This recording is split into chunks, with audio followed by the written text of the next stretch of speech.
అని అబాయిన్స్ పెట్టిస్తా. మరి గెలిచినారే? నేనైతే గెలుతానో గెలవనో అని చెప్పి అబాయిన్స్ పెట్టించిందా? గెలిచిందా? మరి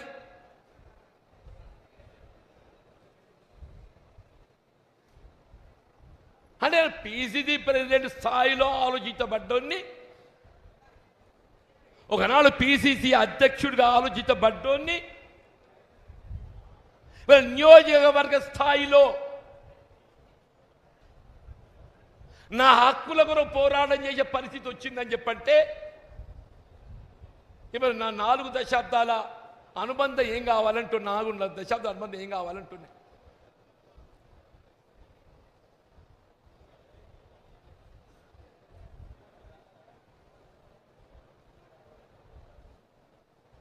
ఇవాళ శాసన మండలి కొనసాగింపు కావాలని కోరుకుంటా. పై నీకు ఎమ్మెల్యే కోట అవకాశం వస్తుందో రాదో, అదే గ్రాడ్యుయేట్ కన్సెన్స్ కంటే చేయి. నువ్వు ఆర్థికంగా సమస్యలు కాదు, పార్టీ ఉంది, ప్రభుత్వం ఉన్నది.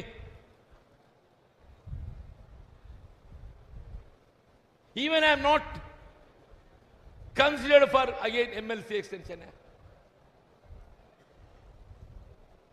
అంటే ఏంటి? వీడికి ఏ హోదా కల్పించే మళ్ళా జగించాలని ఏదైతుందో వీడి మాటలు నెగ్గించుకుంటాడు. వీడిని ఇట్లే అనగదొక్కబడాలి. ఎవడు జీవన్ రెడ్డి అంటోడు ఏదైతుందో వీడు ఇట్లే అనగదొక్కబడాలి, తొక్కబడాలి.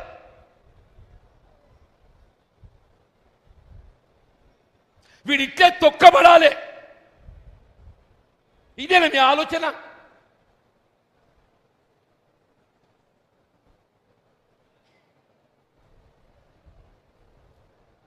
మరి అట్లా తొక్కబడుతూ ఈడ అణిగిపోయిన దానికంటే ఇలా ఎదిరించి పోరాటం చేయడం కొత్త కాదు. ఎదిరించి పోరాటం చేయడం కొత్త కాదు. నేను అన్నాడు చంద్రబాబు నాయుడు ఎదిరించి పోరాటం చేసి, నేను కేసీఆర్ ఎదిరించి పోరాటం చేసి, నేను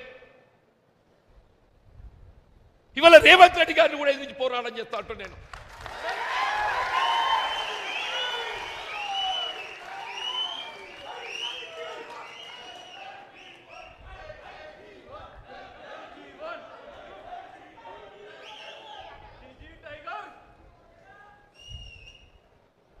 నీతో తొక్కబడుతూ అణగదొక్కబడ్డ దానికంటే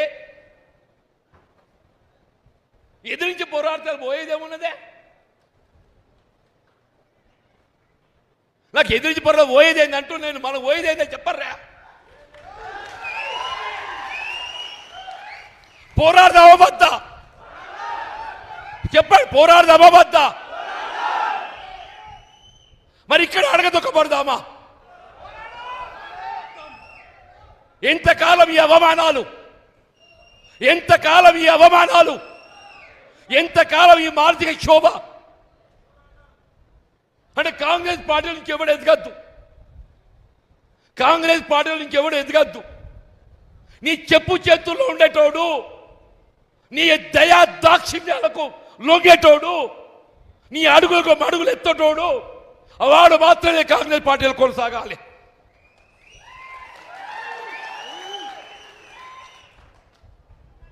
నిన్ను ఎదిరించేటోడు, రాహుల్ గాంధీ ఆలోచనకు అనుగుణంగా నడిచేటోడు. నువ్వు ఎవరిని అడగదొక్కుతున్నావే? రాహుల్ గాంధీ గారి ఆలోచనకు అనుగుణంగా నడిచేటోడిని అడగదొక్కుతున్నావు నేను. నువ్వు అడగదొక్కేది ఎవరిని కాదు, రాహుల్ గాంధీ గారి ఆలోచనకు అనుగుణంగా నడిచేటోడిని నువ్వు అడగదొక్కుతున్నావు అని చెప్పంటూ నేను.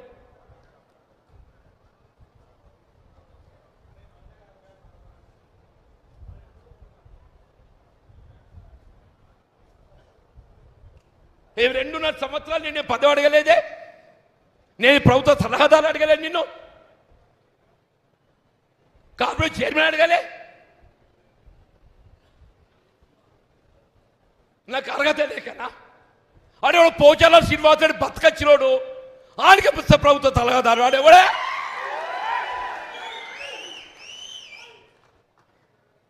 అదే పోచా ఈ 20 మాసాలలో ఆవిడ ప్రభుత్వ సలహాదారు నియామకం అయిన తర్వాత ఆడ ప్రభుత్వానికి ఇచ్చిన సలహాలేంటి చెప్పవే?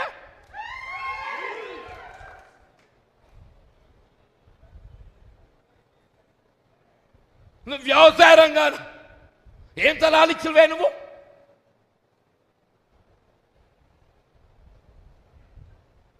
అంటే ఏంటి? నీ అడుగులకు ఎవడు మడుగలు ఒత్తుతాడో వాడికి పదవులు, నీ అడుగులకు ఎవరైతే మడిమలు ఒత్తుతారో వాడి పదవులు. నేను అడుగుతున్నా, ఎవరా ఈ వేం నరేందర్ రెడ్డి?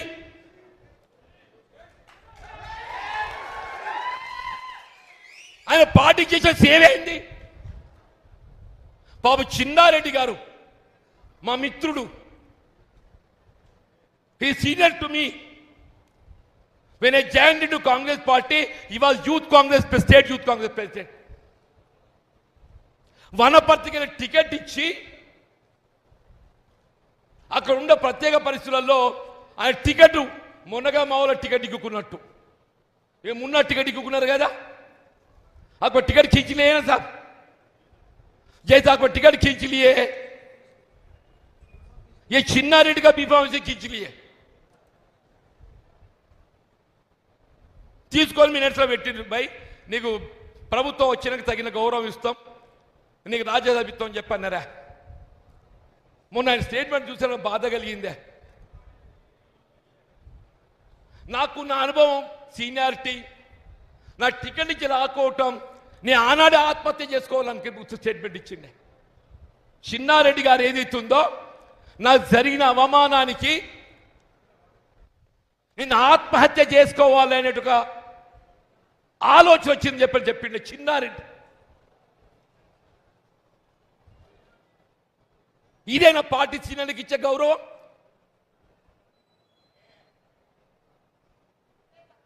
రేవంత్ రెడ్డి గారు నరేందర్ రెడ్డి ప్రభుత్వ సలహాదారుడు, ఆయన రేవంత్ రెడ్డి గారి ప్రభుత్వ సలహాలు ఇస్తున్నాడు. ఆయనే ముఖ్యమంత్రి ఏమేమి సలహాలు ఇవ్వాలో ఇస్తున్నాడు అన్ని. ఇప్పుడు ఆయన సలహాలకు అనుగుణంగానే ప్రభుత్వం నడుస్తున్నది, వేం నరేందర్ రెడ్డి సలహాలకు అనుగుణంగానే ప్రభుత్వం నడుస్తున్నది. మరి మళ్ళీ ఇంకెందుగా ఇది? ఆ చిన్నారెడ్డి గారికి ఇస్తున్న గౌరవం దక్కుతుంది కదనే. మందు యాషి గారు ఉన్నారా,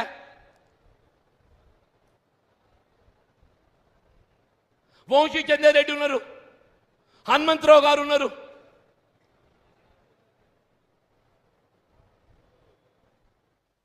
అంటే ఏంటి? ఇలా ముఖ్యమంత్రి గారు ఏదైతుంది, ఈ పార్టీ నాది. ముఖ్యమంత్రి గారు ఏంటి? ఈ పార్టీ నాది, నాకు ఎవడైనా అడ్డం వస్తే తొక్కుతా. ఎంతమంది తొక్కుతావా నువ్వు? ఎంతమంది తొక్కుతావు నువ్వు?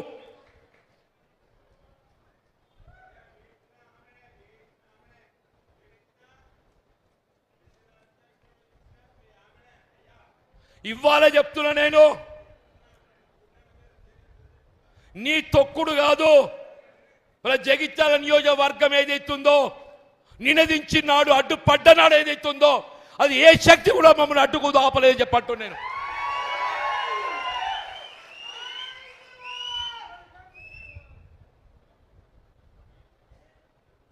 దయచేసి కార్యకర్తలు గౌరవించడం నేర్చుకో, సీనియర్లను గౌరవ. అదృష్టం కలిసి వచ్చింది, మీరు ముఖ్యమంత్రి కావాలని నేను కోరుకున్నా, రేవంత్ రెడ్డి గారు ముఖ్యమంత్రి కావాలని నేను కోరుకున్నా. ఆయన ముఖ్యమంత్రి ఎంపిక సమయంలో భిన్నాభిప్రాయం వ్యక్తం చేస్తే నేను ఆ భిన్నాభిప్రాయం వ్యక్తం చేసిన వారితో మాట్లాడి, ఈ సమయం కాదు, peoples wish is Revanth Reddy to become chief minister. Chance should be given to Revanth Reddy. And ముఖ్యమంత్రి కావాలని కోరుకున్న వాళ్ళలో నేను ఒక్కరిని చెప్పంటున్నాను. దాని పర్యవసానం ఏదైతుందో, ఇలా కాంగ్రెస్ నాయకులను తొక్కుతా, కార్యకర్తలను తొక్కుతా, నాకెవడు అడుగులకు మడుగులు ఒత్తుతే వాందే రాజ్యం. దయచేసి ఏదైతే ఉన్నదో మరి క్లిష్ట సమయం ఇది నాకైతే నా జీవిత